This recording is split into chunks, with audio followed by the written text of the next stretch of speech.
Petits pas verts, des outils en santé environnementale pour les assistantes maternelles. Les mains à la bouche, nature, sens et alimentation.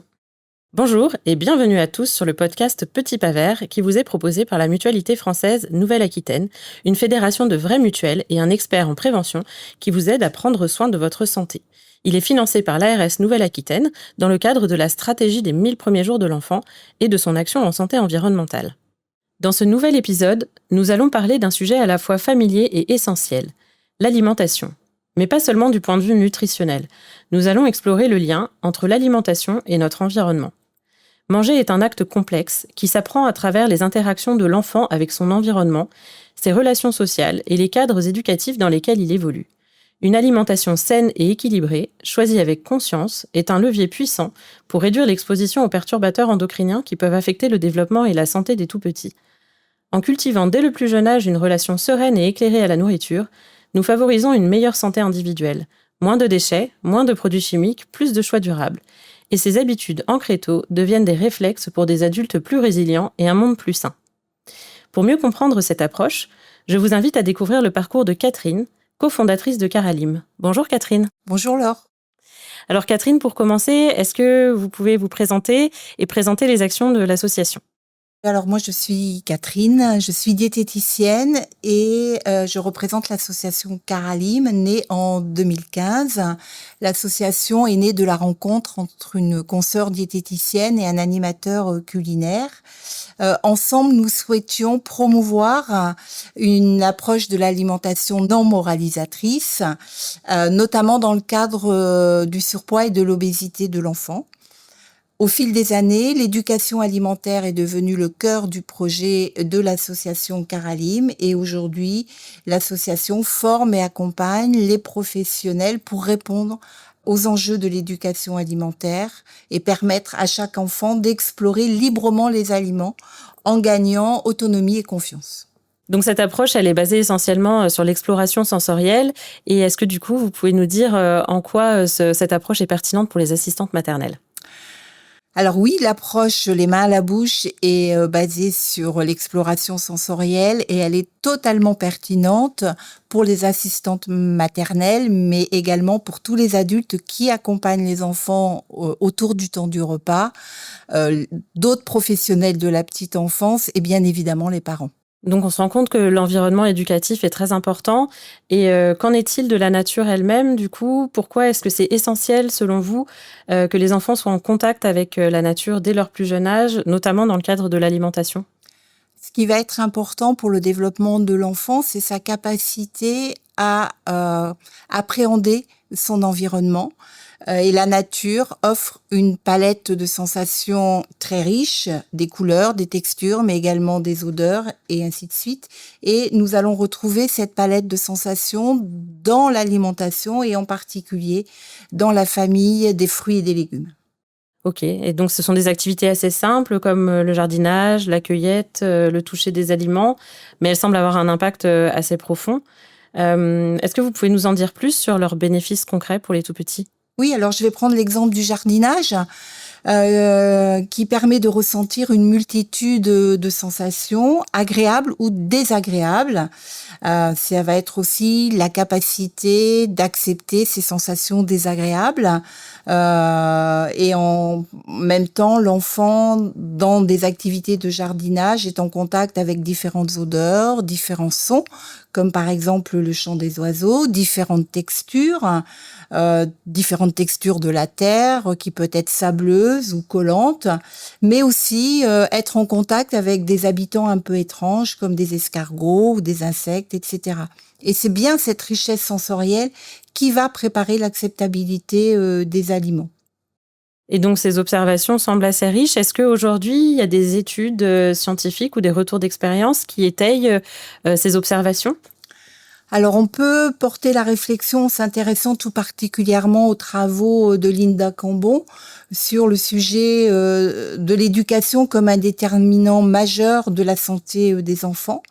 C'est bien le contexte éducatif, les activités, l'environnement dans lequel l'enfant ou les enfants vont évoluer qui influencent le développement global. Cela nous invite à considérer l'alimentation et la découverte des aliments dans un cadre bien plus large que la dimension nutritionnelle, où c'est bien le contact avec la nature et l'expérimentation sensorielle qui participent au bien-être des enfants et à leur capacité d'apprentissage. D'accord. Et j'en profite pour préciser que 2 références sont disponibles dans la newsletter si vous souhaitez approfondir le sujet. Et c'est rassurant de savoir que ces méthodes sont validées, mais concrètement, comment on peut les mettre en œuvre sans stresser ni les enfants, ni les adultes? Et comment est-ce qu'on peut impliquer les tout-petits dans la préparation des repas? Ce qui est essentiel, c'est de proposer des activités qui ne vont pas générer de stress chez l'enfant. Et pour cela, il faut en particulier que les activités, les jeux proposés soient des tâches simples et adaptées à l'âge des enfants. Il est également essentiel de laisser les enfants explorer librement, sans jugement, sans intervention récurrente du non, afin de transformer tout ce qui va être autour de la préparation, par exemple de repas, que ça devienne un moment ludique et sensoriel où il s'agit de la curiosité et de l'autonomie qui vont primer sur le résultat final. Donc, par exemple, on peut, pour les tout-petits, entre 1 et 3 ans, proposer des activités de lavage des fruits et des légumes dans un bol d'eau, proposer de tremper ou d'enrober les aliments avec d'autres ingrédients, par exemple tremper des morceaux de fruits dans du yaourt ou de la chapelure, mélanger les ingrédients dans un saladier avec les mains ou une cuillère en bois, faire des jeux de transvasement, déposer des aliments dans des bols ou sur des assiettes, et tout ce qui va, d'une manière générale, permettre de sentir, de toucher les aliments comme des herbes, voilà, les textures un peu collantes de la banane, etc., etc. Et malgré tout, il y a des enfants qui refusent les aliments. Comment est-ce qu'on peut gérer ces refus, surtout quand l'enfant a préparé le plat? Est-ce qu'il y a une différence d'acceptation? Alors, la participation à la préparation d'un repas n'est pas une garantie d'acceptation. Il est important de savoir que vers l'âge de 2 ans, certains enfants traversent une phase appelée néophobie alimentaire, où ils refusent certains aliments nouveaux. C'est un passage qui est tout à fait normal. C'est l'exposition répétée, environ une dizaine de fois selon les études, qui va favoriser l'acceptabilité. C'est ce qu'on appelle le processus de familiarisation. Il est donc essentiel de ne pas forcer, mais de continuer à proposer des aliments, à explorer et à goûter. En revanche, si les refus persistent et que le repas devient une source de conflit ou de stress, il est recommandé de consulter un professionnel de santé, médecin, diététicien ou orthophoniste. D'accord, donc les activités sensorielles semblent importantes pour aider à dépasser ces refus.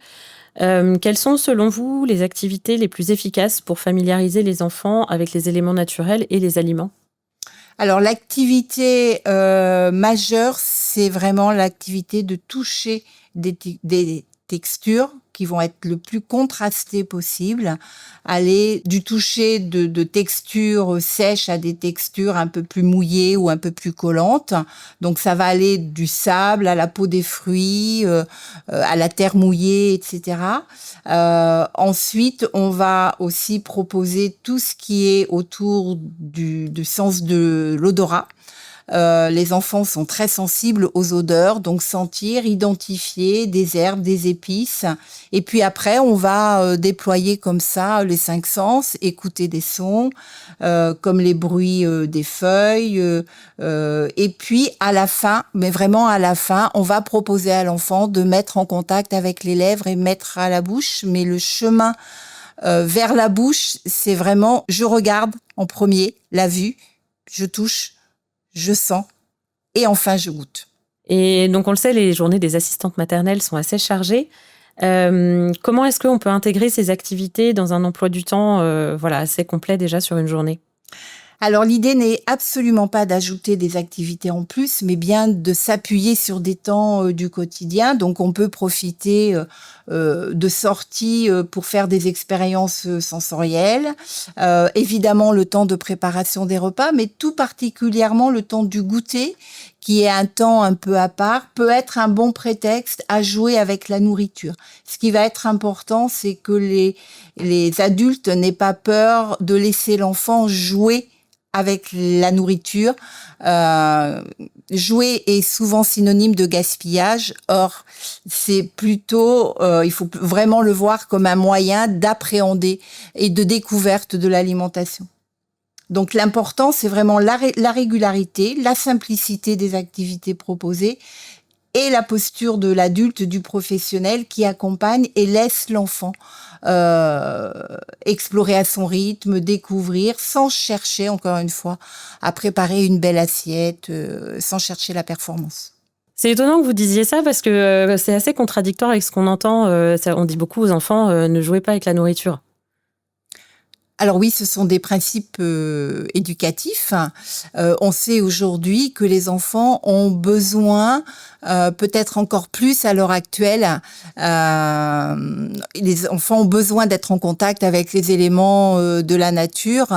En fait, beaucoup de jouets, il y a une étude qui a montré qu'un groupe d'enfants qu'on fait jouer avec des fruits et des légumes en plastique, et des enfants auxquels on propose des activités avec des vrais fruits et légumes, il y a une différence d'acceptabilité entre le groupe qui a joué avec des aliments en plastique accepte moins facilement les fruits et légumes par rapport à ceux qui ont manipulé, touché les vrais aliments. Donc il y a un réel intérêt à laisser jouer les enfants sans obliger à mettre en bouche. C'est le seul moyen qu'il y ait une acceptabilité de la diversité des aliments. D'accord, donc c'est effectivement un point super important et je suis contente que vous en ayez parlé. Et du coup, concrètement, quels ateliers nature plus cuisine ont déjà fait leurs preuves en structure d'accueil sous forme de jeu ? Alors, certains ateliers fonctionnent bien, mais après, c'est vraiment la créativité de chaque équipe et de chaque adulte qui doit se mettre en mouvement. Et il y a plein de choses que l'on peut proposer. J'en ai parlé tout à l'heure, tous les ateliers autour de la découverte des herbes aromatiques, on peut cueillir, sentir, on peut intégrer des herbes, des épices dans des préparations. On peut aussi faire des ateliers de la graine à l'assiette où on va planter, regarder pousser, puis récolter, puis consommer. J'aime beaucoup personnellement faire des ateliers avec les tout petits que j'intitule Contes et goûts, où on part d'une histoire où il y a un aliment dans l'histoire et après on va faire un atelier sensoriel de découverte, de manipulation. Et après, on peut aussi jouer à faire des assiettes créatives en mode food art, en créant des têtes d'animaux ou plein de choses à partir de fruits, de légumes, de céréales, de légumineuses, etc. Tous ces ateliers fonctionnent très bien. À condition qu'on respecte vraiment les capacités de l'enfant, qu'on n'impose rien. Il y a des enfants que ça ne va pas intéresser du tout. Il y en a qui vont, au fur et à mesure, par exemple, en créant l'assiette, ils vont mettre à la bouche sans cesse. C'est pas grave, hein. L'important, c'est vraiment de laisser l'enfant être dans cette interaction, dans un climat de confiance pour que quelque chose puisse se développer au niveau de la confiance en soi de la confiance en soi. D'accord, et vous parliez de confiance en soi. Donc, au-delà de l'alimentation, ces expériences, elles semblent avoir un impact plus large. Comment est-ce qu'elles contribuent au développement de l'autonomie, de la confiance en soi, par exemple, ou du respect de l'environnement ? Alors en fait, l'approche que l'on a développée, les mains à la bouche, s'appuie sur la théorie de l'autodétermination, bien connue en sciences de l'éducation. Cette théorie dit qu'il est important, elle repose sur les 3 besoins essentiels de l'enfant, mais de tout individu. Ces 3 besoins qui sont besoin d'autonomie, besoin de compétence et besoin de proximité sociale. Et en fait, en répondant à ces 3 besoins, on va faciliter l'épanouissement, la motivation et la capacité de l'individu à être en lien avec son environnement.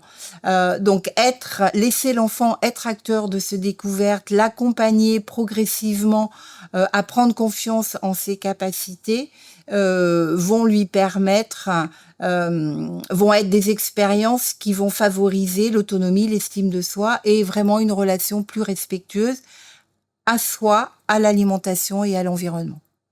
D'accord. Et tout ça dans la durée potentiellement. Et selon vous, quel impact durable ça peut avoir sur l'alimentation des enfants à plus long terme ? Alors, on est bien dans ce que nous, on porte à Caralim, les enjeux de l'éducation alimentaire qui doivent permettre à l'enfant de mieux se connaître et de mieux connaître l'environnement social, humain dans lequel il évolue.